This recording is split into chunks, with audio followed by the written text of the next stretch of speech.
Welcome back, y'all. Today we're talking about none other than Omari Ishmael Granberry, a once beloved, let me stop. He's still loved, but we're gonna have to talk about this because this was embarrassing. But before we get into it, let's go over a couple of highlights in his career. Omarion is a multi-platinum solo artist and the former lead singer of B2K. For those of you who don't know, B2K is a massively popular R&B music group from the early 2000s. I mean, every girl that I knew had a poster, screensaver, something of one of the members of B2K. He's also an actor. Surely you've heard of his most famous role in You Got Served. Congratulations. I was at the battle. I mean, I would have shut out if I knew you was coming. Wait, David, I've been knowing you all my life. You think I like you or something? Nah, but... Because I do like you. A certified hood class. He's been in a couple other movies. I'm not sure if they're good. Fat Albert. Y'all remember that? Whoa. Where do you think you're going? Fat man. A great track record for movies. Look at this. Look at all these quality movies here. All that aside though, let me put some respect on You Got Served, You Got Servants. Let me put some respect on the film You Got Served. Because if someone tells you that they didn't mimic at least one of these dances when they were younger, they're lying.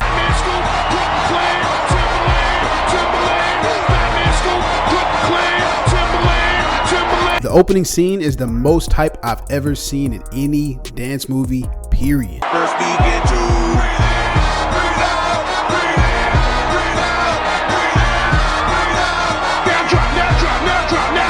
Some of the acting is cringy, some of the dance moves are cringy by today's standards, but at the time, this was dope. Like, what the fuck is this nigga doing? Oh my god, this nigga got the back of the head soul patch. I'm pretty sure all of B2K was in this movie, along with Marquise Houston, which people commonly mistake him for being a member of B2K. He's not. He's actually from a band called Immature, not important. Now that I look at it, he's always in movies with him. I bet he wishes Marquise Houston was on stage with him because this was rough. Like, bruh, trade your brother out for him. And if you're not sure what stage I'm talking about, I'm referring to the Verzuz battle between the aforementioned Omarion and Baltimore artist Mario. Baby, I know you're used to failures. Can I get deep inside your psyche? You ain't gotta do all of that extra fun.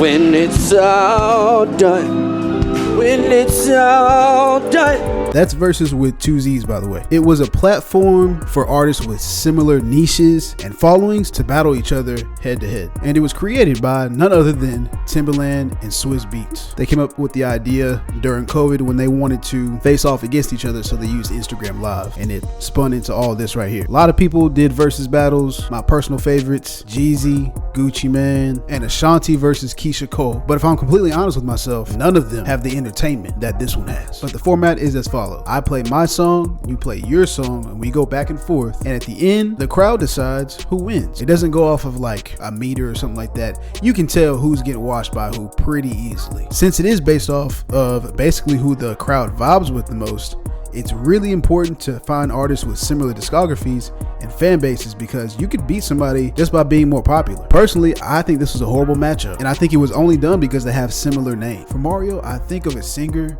that has had a lot of good songs by himself. I can't really think of any songs really that he's had a feature on. When I think of Omarion, I really think of someone who kind of needs a feature. There's what? He has Icebox? Maybe I'm tripping. I don't know. That's just me. This is all my opinion. And I just think that Mario would have a more loyal fan base. But who knows? We'll see. Now that I've explained the premise of everything, let's go ahead and talk about the incident in hand. What was that? They're not ready. What do you mean Omarion said his brother's not back with the watermelon yet? All right. Well, we're going to have to kill some time because they're not ready yet. You know, CPT and shit. So per usual with concerts, in order to warm up the crowd, they send out openers, kind of a mini battle if you will. To be honest, I had the most fun watching this part. I was singing along, reminiscing, thinking about where I was when I heard these songs. DJ A1 did a good job of reading the crowd, and D-Ray was a great host. The guys seemed like they were having a lot of fun, which is always good to see. Some people clowned on them, specifically because they kind of like old heads trying to relive their glory days. And that's true, but you know, you got to keep in mind that these guys were very young when they blew up. Everyone wants to feel younger, and for them, him, being younger, was doing this singing and dancing stuff. Pleasure P, which most of y'all know from Pretty Ricky, was only 19 when Ground on Me came out. Sammy, which I know from Hardball, R.I.P. G Baby, was 12 years old when he got signed. And he sang at the Apollo, which is, I'm pretty sure, how he got discovered. Bobby V brings me back to my middle school days when we were in that locker room singing about stuff we had no business singing about. He used to be in a band called Mr., which we will definitely get to. He was 14 at the time. And last but certainly not least, Ray J, we all know as Brandy's baby brother, was 14 when he got signed. All of these artists are immensely talented. Now that that's out the way, the absolute fuckery that ensued on this stage.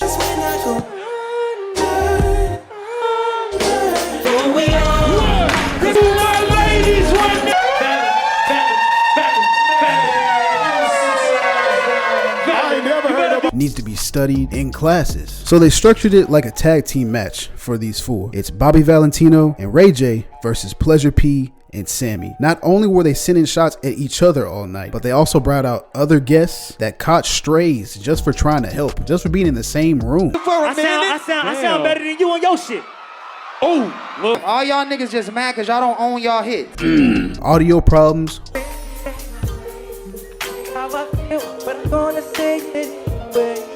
Horrible fits, people with no self-awareness, all in one spot. If I had one mic, we would be done. Ray J, if I had one mic, you lost your mic, nigga? Introducing yourself all over again. And I loved every single moment. So Pleasure P starts it off with a little jab, getting the competitive spirit going, and Sammy goes first. It's only right because I started this whole shit anyway. Let's go. Oh my God. Are y'all ready? I'll go first. Excuse me. I'm ready. Let's get to it. Y'all remember Kiss Me Through the Floor? Put your hands up. Put your hands up. If you know we sing a song like this, come on. I'm not gonna lie to y'all, I had no idea that was Sammy on Kiss Me Through the Phone. That's on me. Not a bad performance though, to be honest. Yorkie Top. No, man, he did not call him Yorkie Top, bro. Nah, you gotta get down. Me personally, I wouldn't take this level of disrespect. I started this shit. It wouldn't be no Bobby V without Sammy. You see that right there? That's just factually incorrect. So then Bobby V comes out with a monster of a song, real R&B, as he says, not me, Tupac's favorite song. A lot of accolades on this, man. Tupac's favorite song, and honestly, it's my favorite song from the whole show. I want y'all to listen to this. Just vibe with it for a second. Blackberry molasses, one of the things that never change. Y'all see how he's singing his songs? Do not get used to that. You're gonna definitely be able to tell during this who is a singer first and who is a performer first. That wasn't bigger than Kiss Me Through the motherfucking Phone. Let's not lie, Kiss Me Through the Phone was big because of Soulja Boy. Pretty Ricky nigga is out here in full force. See the lust in your eye, I know you can't hide it. When you walk in your... Then Ray J decides to play one of his worst songs in his catalog for the occasion. I personally prefer his performance of One Wish, vastly better. You know it's day, and now it's on. Pull up, don't pay, and the line is long. They wanna fuck.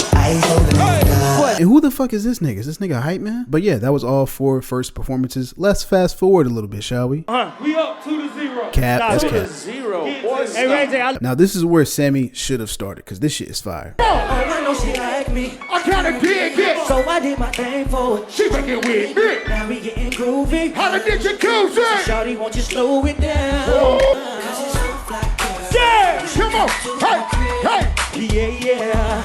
But he gon' flip up. So unfortunately, I feel like Sammy suffers from the issue of being so young when he made most of his music that his target audience associates his music with being a child, because you often go back to the place where you heard that song and it's in stark contrast to the overall adult theme of the night. go. I'ma have her screaming like go.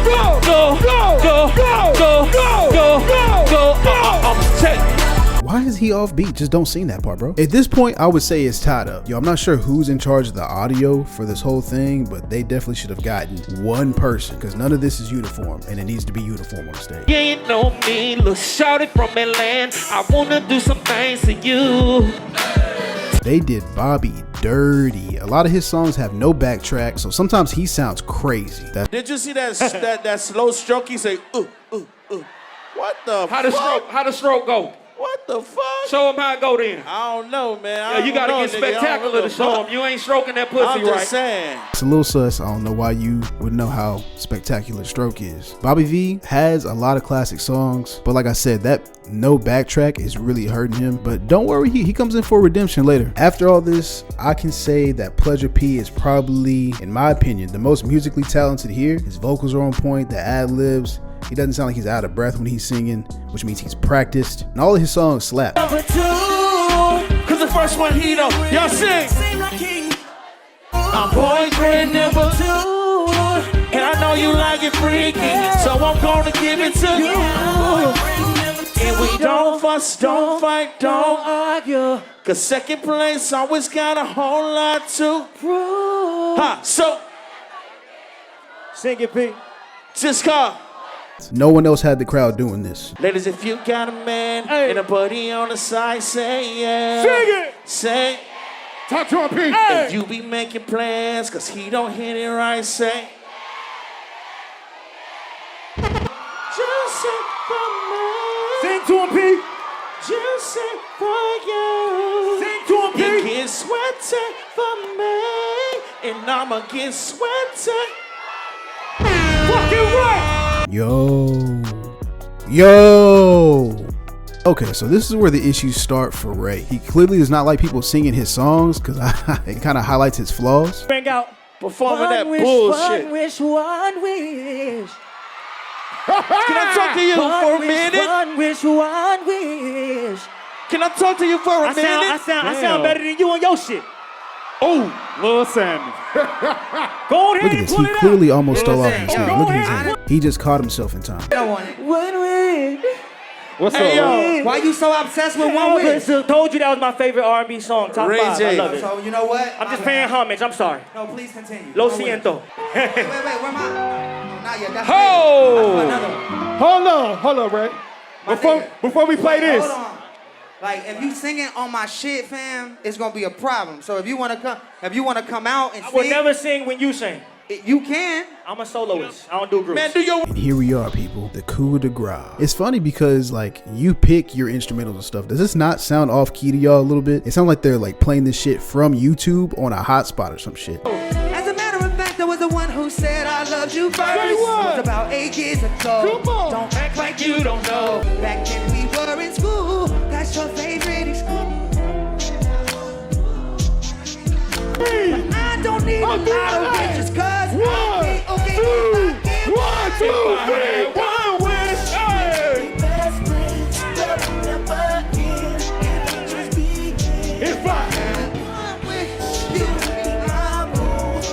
He brings his baby out to do the bridge for the song. I personally think he did this on purpose so he could handicap himself, for lack of a better term. One wish. Sing along.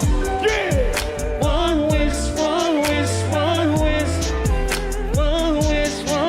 Some people wish to be a superstar, wish to have a fancy car, wish to have $1 million bucks. Let's go. Well, I wish I know being in love. So feel me, pretty baby. I make one wish and I wish it all on you. Making love to the break of dawn, me and you to the baby's born. Because for those of you that don't know, singing is a full body exercise. So when you're weighed down on one side all of a sudden, you sound different. And Ray knows this because he instantly takes the opportunity to blame that on his child. Baby's born, to my baby's born, to my baby's born, to my baby's born, to my baby's born, to my baby's born, to my baby's born. I don't believe any of these other dudes are believing that because they all start making fun of him, including his own teammate. One wish.